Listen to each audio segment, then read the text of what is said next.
কেন? জানা ছিল না? জানা ছিল না, রাইট।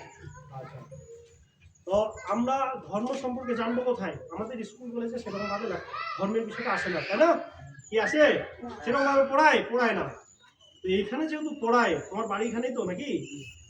এখানে যেহেতু পড়ায়, তাহলে এখানে পরের বার প্রতিনিয়ত আসবা কিনা? এটা কি তোমাদেরকে ভালো লাগতেছে কিনা? এখানে আসলে তোমরা কি কি পারবা জানো? তোমরা তোমাদের ধর্ম সম্পর্কে জানতে পারবা, তোমরা তোমাদের ধর্ম সম্পর্কে কেউ জিজ্ঞাসা করলে সেটা বলতে পারবা। তোমরা গীতা পাঠের বিষয়টা যেই শিক্ষালয়ে তোমরা থাকতেছো বা যেই স্কুলে তোমরা পড়ো, সেখানে যদি তোমাদেরকে বলা হয় যে গীতা পাঠ তুমি আসো গীতা পাঠ দিয়ে যাও, তুমি সেটা পারবা। কিন্তু এখন তুমি পারবা? তোমাকে যদি বলি এখানে এসে গীতা পাঠ দাও, পারবা তুমি? পারবা? পারবা? গীতা পাঠ দাও, এই সকলে জোরে